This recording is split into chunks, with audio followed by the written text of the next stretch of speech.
Hola amigos de Relatos de Pesadilla. En esta ocasión te tengo un relato basado en este excelente proyecto. Créeme que es uno de los mejores, son varios, pero he llamado Snap Judgment Presents Spook.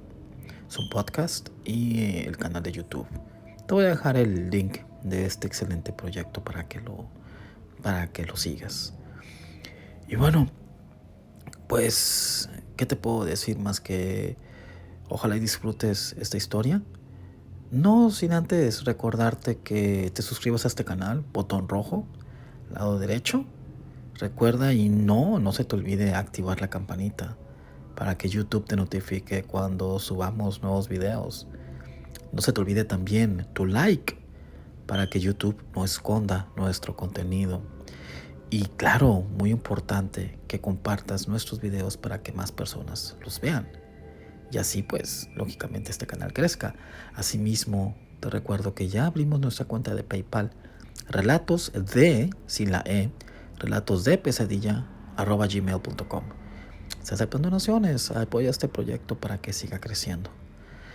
Y ahora sí, quédate con nosotros, ponte cómodo y entérate de este interesante relato. Comenzamos.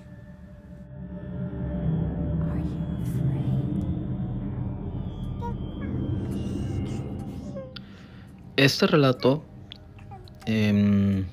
primero tengo que decirte que es verídico y por lo delicado y el tipo de caso, los nombres han sido modificados, inclusive en la fuente de esta historia.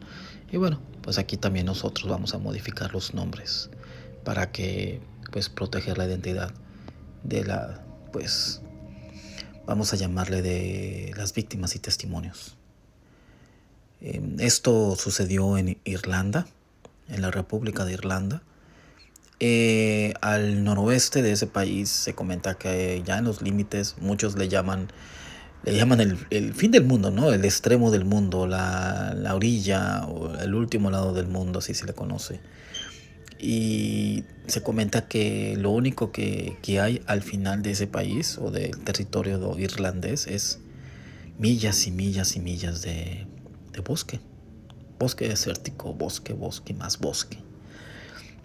Y bueno, esta historia relata de un trabajador social llamado Shane. Y él, pues él es el que en realidad hace el relato. Esa es su versión. Y como trabajador social le tocó un caso que lo marcó para toda su vida. Comenta él que fue a visitar a la familia Hennessy. Y el nombre del niño era Wilson. Y bueno, dice que cuando conoció a Wilson, no todos los niños platican. Inclusive a veces se complica, no quieren hablar, te ven con miedo, creen pues que se los van a llevar, los vas a separar de sus padres. Pero era un niño que tenía problemas en la escuela. Y bueno, la mamá también estaba preocupada, él empieza a estudiar el caso, a platicar con él. Dice que pues que está jugando, le hace preguntas muy básicas de que cómo te llamas, y el niño pues no contestaba y él le decía, bueno, mira, no te preocupes, mueve la cabeza, muévete mucho si es sí y quédate parado si es no. Ya relajaba, oye, pues vas a la escuela y ya él se movía, ¿no? Pues que sí. Y decía, tu maestro es un conejo de ojos azules, con la colita de color rosa, y ya él se reía, ¿no? Y bueno, sí, ya vamos a decir que rompieron el hielo. Wilson era un niño de 8 años. Y platicando con él, pues resultó que él le comentó que pues él salía mucho a jugar en el bosque y con su amigo. Y bueno, eso no estaba en la información en el expediente que le habían dejado a Shane. No había ningún amigo. Y bueno, amigo imaginario aparentemente, porque nunca no estaba en este archivo o en este expediente de Wilson Hennessy. La mamá tampoco lo había mencionado, ella tampoco lo sabía. Entonces ya le preguntó, ¿cómo se llama tu amigo? Ya le comentó que su amigo se llama Thomas. Ok, y comenté él que pues que salen muy seguido a jugar al bosque. Ok, y es que en la parte trasera, los Genesis, la casa de los Genesis es una traila, es una trailita, una casa móvil, ya vieja. eh, y lógicamente pues está en el bosque. Y lógicamente tienen una barda muy simple. Y bueno, la reja que la separa, pues todo lo que sigue es puro bosque. Bosque y bosque y bosque y más bosque. Y bueno, pues Wilson decía que pues que Thomas se le aparecía nada más y que pues le hablaba. Y ya él desde afuera de él en su cuarto, pues salía a jugar con él. Rápidamente Shane va a ver el cuarto de Wilson. Ve que es un cuarto muy pequeñito el cuarto. Vio que tenía pósters de fútbol, de jugadores de fútbol soccer, de carros de la Fórmula 1. Pues el cuarto, típico cuarto de un niño. Y sí, a la ventana, era una ventana fácil de abrir. Y sí, se veía rápidamente el patio que daba hacia la reja, que daba pues el camino hacia el bosque, que era lo que pues no lo separaba más que esa pequeña barda y lo demás puro árbol y bosque. Y bueno, él empezó a estudiar el caso, ok, ya se retiró, ya pudo platicar con él. Y después de unos días recibe la llamada del departamento de policía. Y ya simplemente los oficiales le preguntaron que si él tenía el caso del niño Wilson Hennessy. Y él le comentó, sí, yo tengo el caso. Y se preocupó, dijo, no, lo que pasa es que el niño se desapareció. El niño se salió de su casa y lo encontramos pues a varias millas del bosque, hacia adentro del bosque. Y bueno, pues queremos que lo vean, qué problema tiene el niño. Y bueno, rápidamente pues Shane, el trabajador social, pues asiste, ¿no? A ver qué está pasando. La mamá pues estaba destrozada, llorando y lógicamente preocupada de qué había pasado. Y pues estuvieron platicando y pues estaba comentando Wilson que estaba jugando a las escondidas con su amigo Thomas. Pero ¿cómo? Y empezaron a ver, los policías le comentaron que encontraron 2 pares de huellas. O sea, las huellas en el sector alrededor estaban las huellas de Wilson y otras huellas. Entonces ya aquí es cuando pues Shane, el trabajador social, dice que ya se puso nervioso. Entonces Thomas no es un amigo imaginario, existe Thomas. Es muy común porque, bueno, los Genesis, el padre pues se separaron, los abandonó. Y es obvio que un niño, es obvio que cree un amigo imaginario. Pero entonces en este caso no es un amigo imaginario. Thomas sí existe. Ya enfocado en Thomas, ya pues le estaba preguntando Shane a Wilson que pues cómo es que platica con Thomas, cómo es y qué es lo que sucede. Y dice, no, pues contestaba Wilson, él está aquí. Ya después, porque él le pidió a la madre que cerrara las puertas, cambiara las chapas y que pusiera candados. Pero aún así, Wilson se salía y le comentaba, oye, pero ¿cómo lograste tener contacto con Thomas? Es que Thomas se me aparece ya aquí en mi cuarto, está aquí adentro conmigo. Y pues salimos a jugar. Lógicamente, Shane, pues sorprendido no puede ser. Primero, de que sí existe Thomas, intentando buscar cómo, pues, qué hacer. Se le ocurrió ir a la escuela más cercana y quien en esa escuela rural, pues el director de esa escuela es amigo de Shane. Y estaba preguntando si él sabía de algo. Y él habló de que el vecino, la persona más cerca que vivió hace tiempo, que él recordó el director, amigo de Shane, del trabajador social, era que había una familia donde un señor, un padre, golpeaba, maltrataba mucho a su hija a tal grado de que la embarazó inclusive. la embarazó y se la llevó a una cabaña en los bosques, dentro del bosque. Y ahí la encerró y la obligó a tener a su hijo ahí. Y bueno, era una leyenda que se mencionaba ahí, que si esa mujer y ellos vivieran, pues sería el vecino más cercano de los Génesis, en realidad. Entonces ya teníamos una pista de, pues, ¿podrá ser Thomas ese hijo? ¿O qué? ¿Quién es Thomas? ¿Cómo encontrarlo? ¿Qué está pasando? Y mientras él estaba en esa investigación, recibe otra vez la llamada de la madre de Wilson, que por favor que regrese. Y él comentaba, bueno, la policía, no, es que esto no lo puede ver la policía, o sea, no va a servir, tienes que ser tú. Pues preocupado, llegó lo más rápido posible, llegó Shane a casa de Wilson. Y la madre tenía esas grabadoras viejitas de cassette, de tape. Y le dijo, por favor, dele play. Y bueno, escuchaba cómo estaban dos personitas, dos niños platicando, la grabación de dos niños platicando. Obvio, una era Wilson, claramente la voz de Wilson, y la otra se escuchaba distante, pero se escuchaba de un niño más grande. Y como cansado, como poco oída la voz, y muy baja la voz. Tienes que subir todo el volumen. Y se escuchaba como le daba a entender que pues que era parejo, que jugara parejo, que fuera justo. Que ahora a él le tocaba ir a salir a jugar con él. Que ya él había jugado mucho con él y ahora era su turno. Y pues James, sorprendido, pues no se explicaba cómo, qué hacer, cómo tratar esto. Lo que hizo después Shane fue seguir investigar los rastros quería saber quién era Shane, quién era Thomas.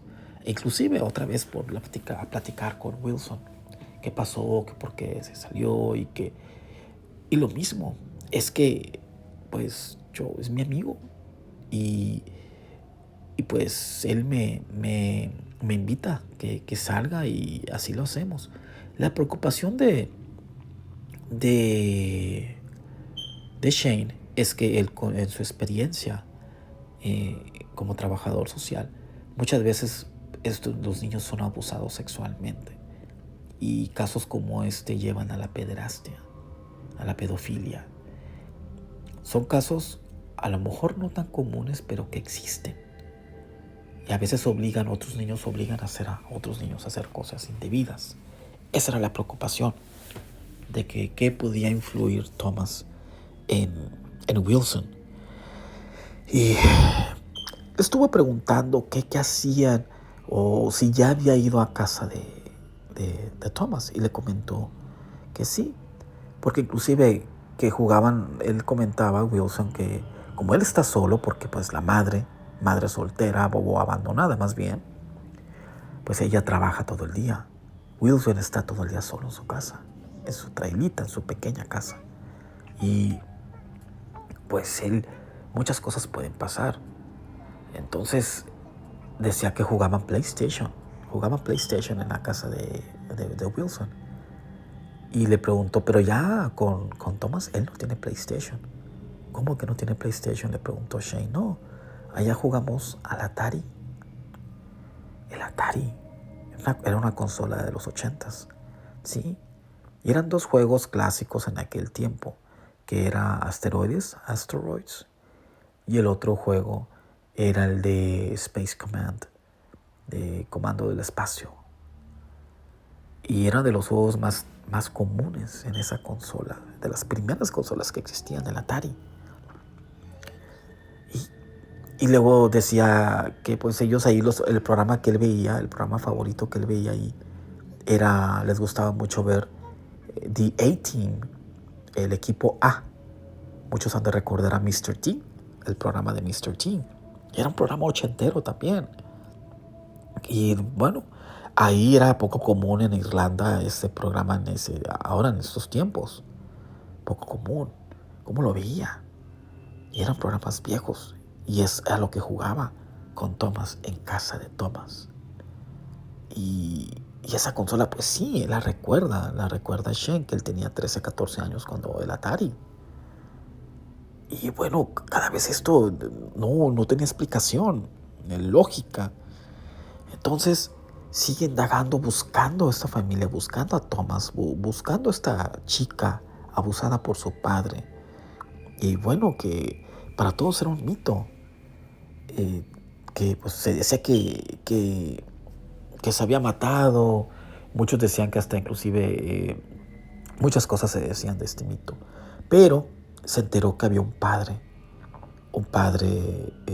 el padre Nolan, que este padre la conocía. Entonces él estuvo investigando y el padre nunca quiso hablar con él. Se ocultaba y no quiso. Pues no, Shane no logró tener éxito platicar con el padre. Lo encontró, pero el padre se rehusaba a hablar del caso, de este caso.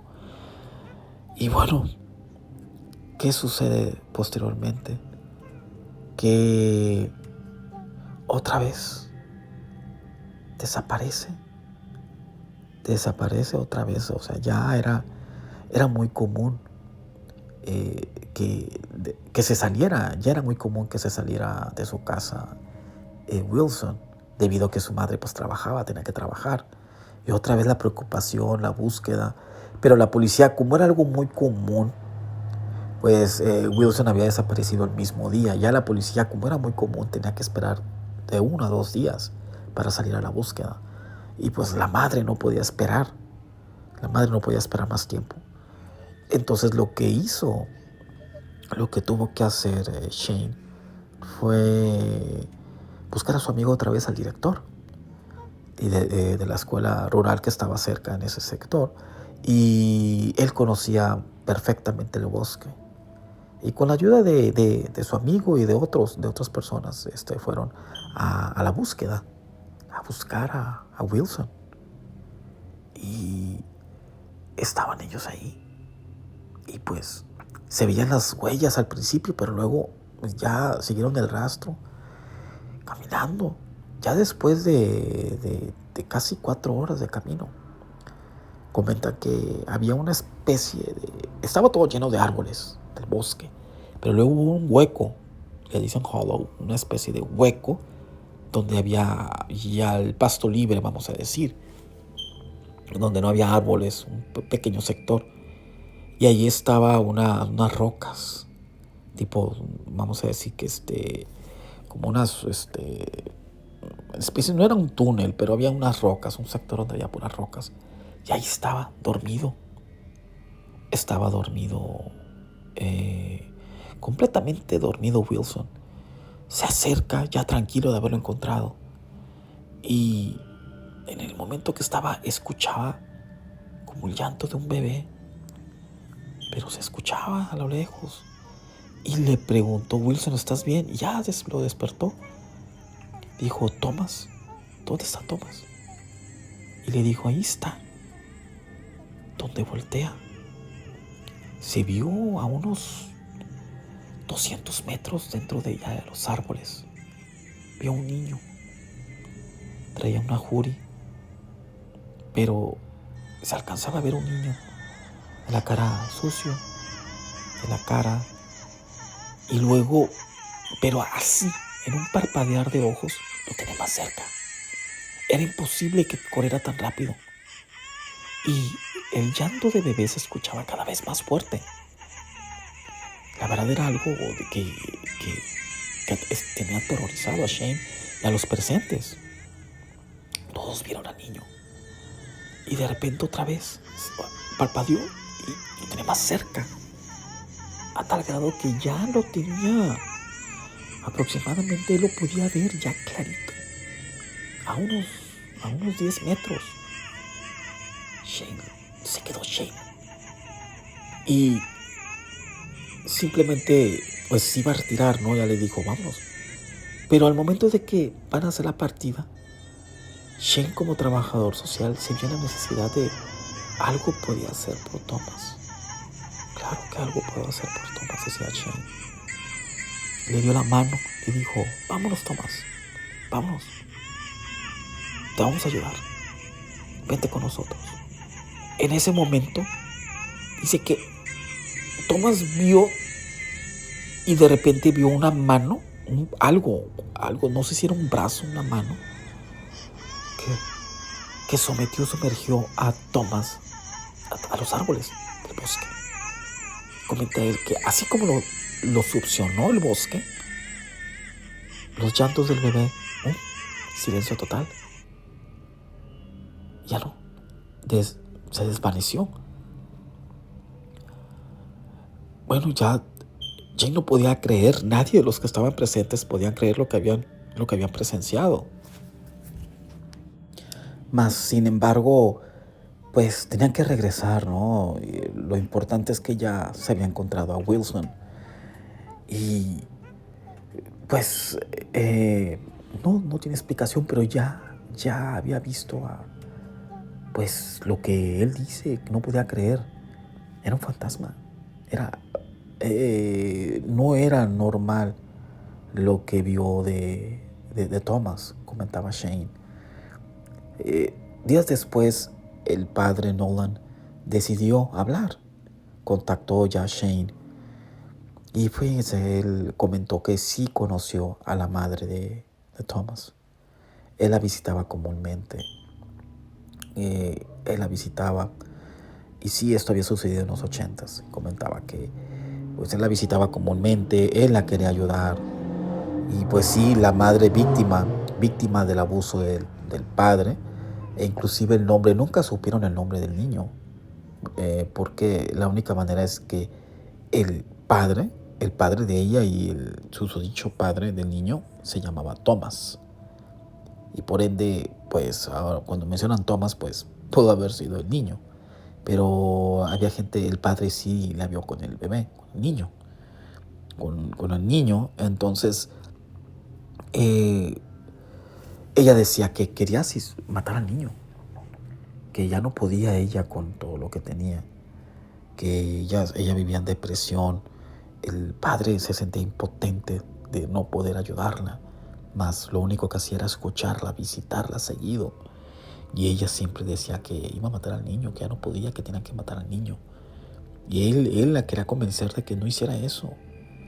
Y un día comenta el padre que llegó y ella no estaba en esta casa, en esta choza o esta cabaña. Y la vio regresar de los árboles del bosque, toda llena de sangre, su vestido llena de sangre. Y simplemente le confesó que acababa de asesinar a su hijo. Y él, incrédulo, pues fue a la policía y comentó que no se preocuparon en buscar nada, en investigar. Inclusive muchos la tacharon de loca. Inclusive se llegó a comentar que el niño no existía, que ella lo había inventado. Un mes después ella se suicida, se ahorca. Y bueno, caso cerrado para pues, las autoridades locales. Y es algo que marcó mucho al padre Nolan. Por eso no quería hablar. Y bueno, ya lo platicó con Shane. Posteriormente, pues ellos se pusieron de acuerdo para velar, rezar y velar por Thomas, ya que pues de haber sido cierto o no, ahí lo vieron. Y una vida tan injusta de cómo Thomas pues aparentemente asesinado por su madre, violada por su padre, el padre de ella, y vamos a decir que el abuelo y padre de Thomas, que inclusive aparentemente no tenía nombre. Y ellos pusieron veladoras alrededor, a unas 20-30 yardas de la casa por donde él solía pasar, para que Thomas descansara, reconociendo de manera religiosa lo que le pasó, lo injusto que le había pasado a Thomas. El padre oró por él Comentaban ellos que no era un exorcismo, era simplemente reconocer ante los ojos de Dios, los ojos del Padre, la injusticia de lo que había sufrido un inocente como Thomas, como a veces la vida es injusta y como este caso, desgraciadamente hay muchos en el mundo. Uno quisiera arreglarlo todo, quisiera que esto no existiera. Yo quisiera decirles a ustedes de que esta historia la inventamos, pero no. Desgraciadamente esta historia es verídica. Como les comento, pues los nombres son inventados para proteger a las víctimas y a los testigos en la República de Irlanda. Y bueno, amigos, a mí estos temas a mí me pueden mucho. Yo pues soy una persona, bueno, luego sabrán eso, pero sí, al enterarme de esta nota y los testimonios, como les digo, ahí les dejo el podcast donde se llama la historia es creo que es el amigo en el bosque, aquí, algo así, in the forest. Eh, y no, sí, estos temas, como les digo, amigos, las cosas suceden por algo. Y niños como Thomas, hay miles, posiblemente millones de casos similares. Y es algo que uno no quisiera escuchar. Uno no quisiera escuchar. Yo simplemente me despido. Me despido de, pues, Thomas, sé que no era tu nombre, pero la razón por la cual les estoy contando este relato es para que, pues, se sepa, ¿no? De esta víctima. Una víctima inocente que no se merecía eso. No. Me hubiera encantado que Thomas, o como te llames, hubieras tenido si no sé, hubieras tenido una vida normal, hubieras conocido a más amigos, no te hubiera pasado lo que te pasó. Y bueno, pues no sabemos el nombre, pero Thomas, y como te llames, descansa en paz.